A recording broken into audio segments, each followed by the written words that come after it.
I love this guy. He is the head coach of the world champion Tampa Bay Buccaneers, kicking off hour number 2 of the Rich Eisen Show here on this first Wednesday in June 2021. He is Bruce Arians. How are you, Coach Arians? I'm outstanding, Rich, and of course I'd be early for you, brother. I appreciate that greatly. What is going on in your world these days? You've got a mandatory mini camp that starts Monday. What is going on in your world right now, Bruce? Yeah, we've got about 45 young guys that we've been working with through OTAs, and 2 weeks of OTAs with those guys, and getting their feet wet and giving them opportunity to show off in front of the coaches without the veterans, and bring all the rest of the guys in next week and kick off what is our journey for next year.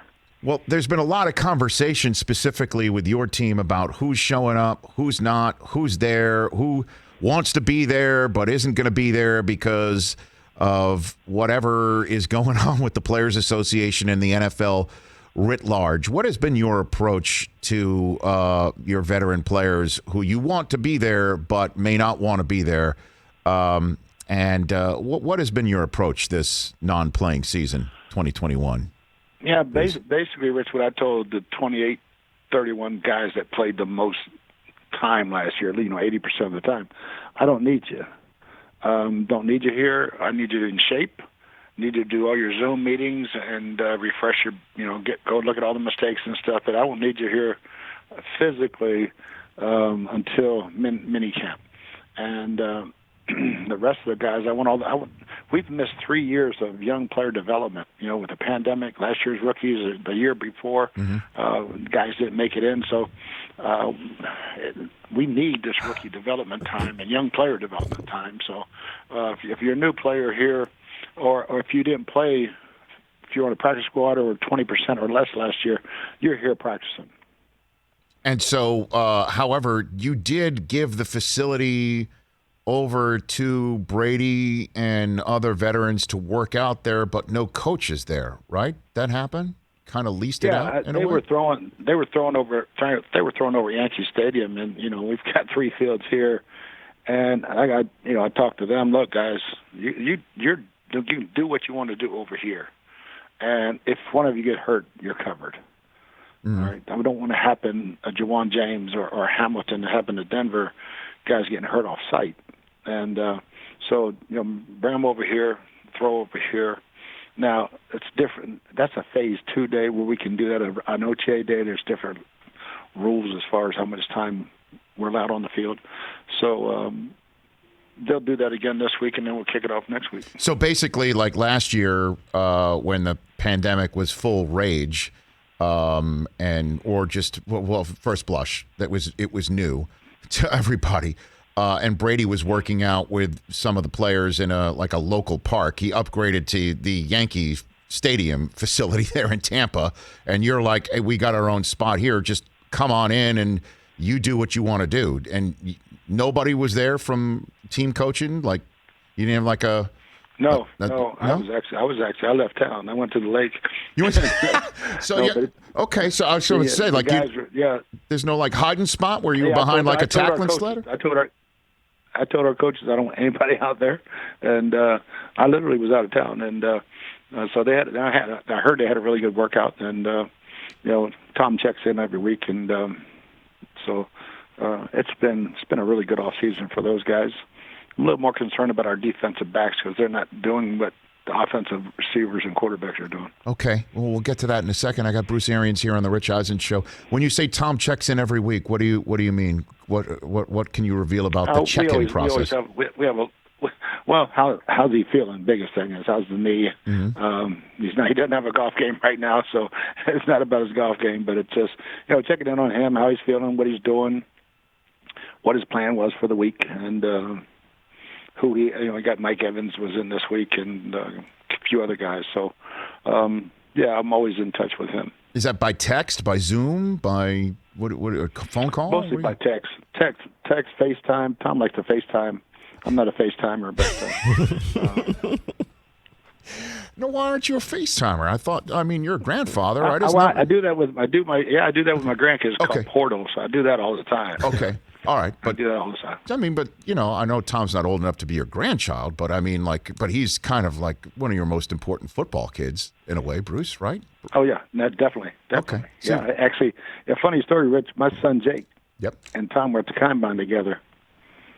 What? Jake was the kicker that year. Back in 2000? Yeah. Well, he was a kicker for UAB and ended up kicking for Atlanta and Buffalo. So before he got hurt. Whose combine photo is more impressive then? Mine by far. Okay, just want to check on that. Okay, so how is Brady feeling? Like how much you think he's going to be able to do next feeling week? Great. Yeah.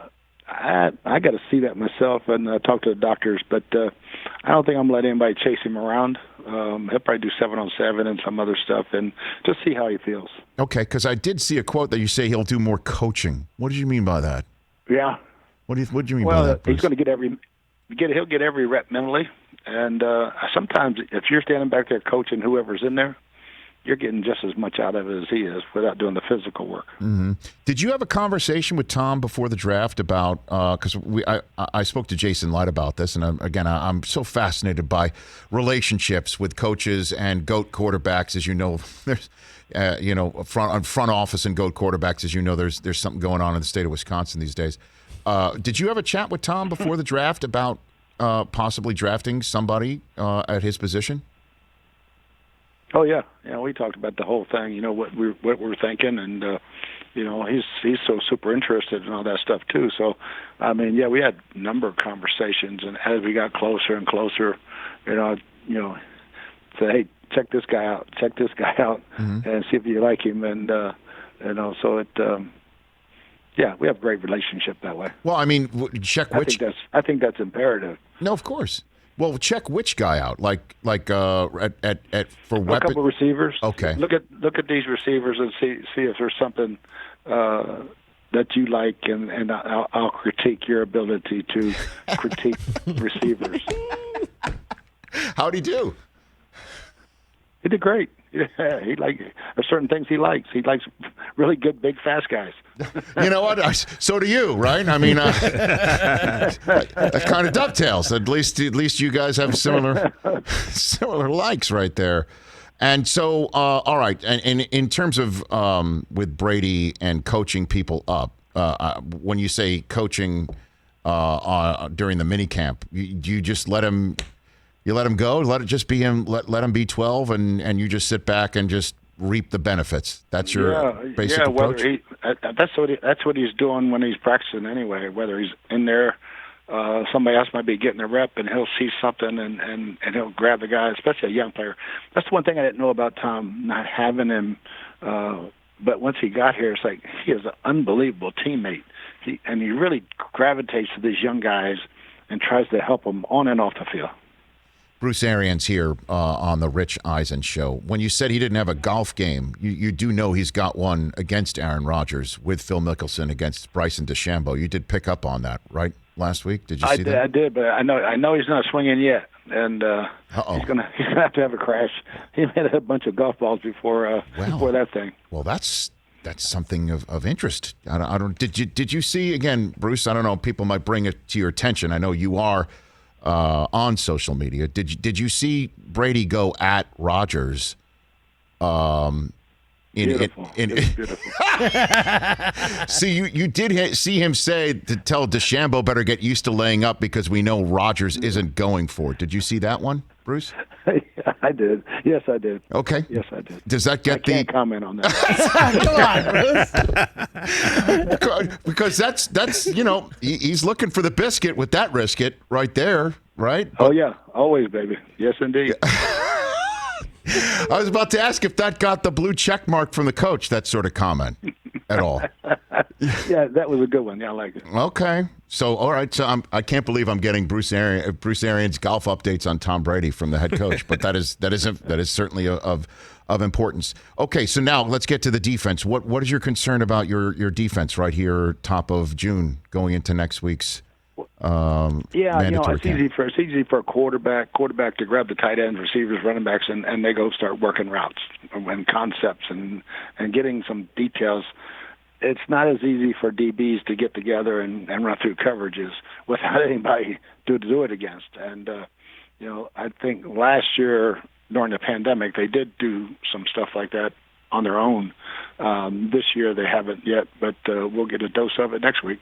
Okay. And I asked this question of Pete Carroll the other day, and he was like, what are you getting at? So I gingerly ask you, sir. But I have had conversations with you about how long you want to keep coaching. When you left Arizona, and you mentioned about, your health concerns and things of that nature. What's your mindset as you enter this title defense season, Bruce, and how long you want to keep doing what you're doing there in Tampa? Yeah, somebody asked me that the other day, Rich, and it's like, when I seriously don't like going to work, if I have a feeling that I'm cheating somebody, I'll give it up. But right now I'm having so much damn fun, it's hard to even think about it. I love the group of guys. I love our staff and coming to work every day. So it's keeping me young. And the one thing about having a job, you're around good doctors all the time. You are there. There's no doubt about it. That's a benefit to the gig.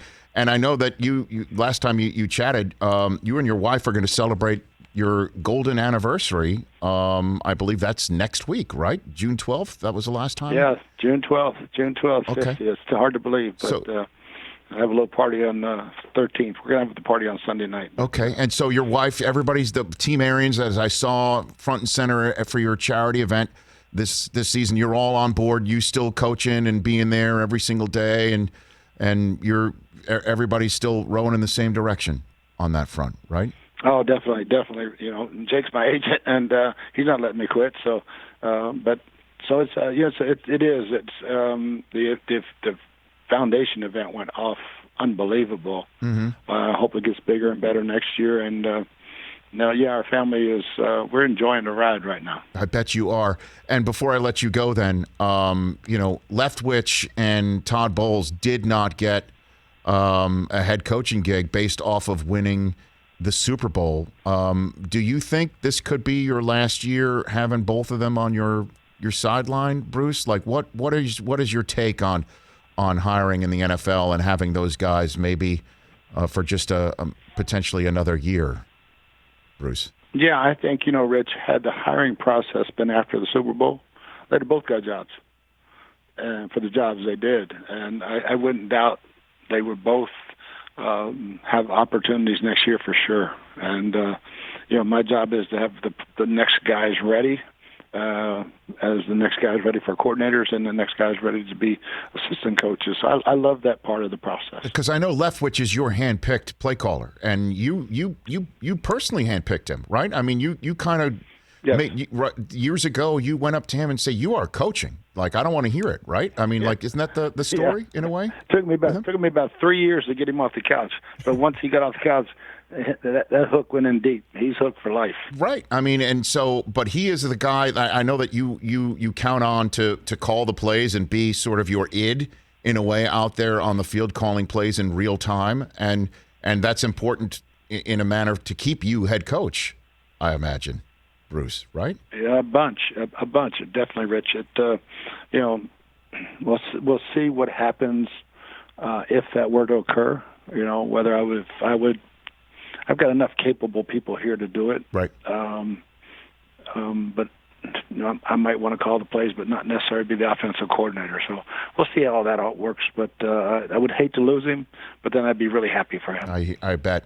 Before I let you go, Bruce, you kind of threw me one of those midnight to 6 o'clock curveballs on NFL Network Live during the draft coverage when I was interviewing you, and I mentioned Brady throwing the Lombardi trophy from one boat to the other in the boat parade, and you saying that you were the first to do it, like wondering how the trophy got on Brady's boat. Now that I've got one last crack at this, did you really flip the Lombardi trophy to Brady first before he flipped it to Cameron Brate? You got to remember. You remember, I was a wishbone quarterback. Okay. Right. Those were mostly handoff pitches. Okay. I didn't throw it. I think my career stats are like one of Tom's games, but not that good. Okay. And passing. So it's just more of a long handoff. Okay, so but it did. It might have got some air. Might have got a little air time. So a little bit. So was it like a pitch, like a wishbone wing tee pitch? Is that what it was, or Yeah, it was about not quite that far. Okay, so there is a photo. Like if there was a photograph of it, there is a snapshot of a moment in time of the Lombardi Trophy not being in somebody's hands, based from you handing it to his boat. Probably. Was it Brady who took it from you? Is that who took it from you? No, I think it was somebody on his boat. It was somebody on the boat, his boat. Okay. Well, I want to give you the credit. It's funny. I asked Jason Light this. I asked Jason Light this, Coach, and he said his memory was too fuzzy, is what he said. He had no details for me.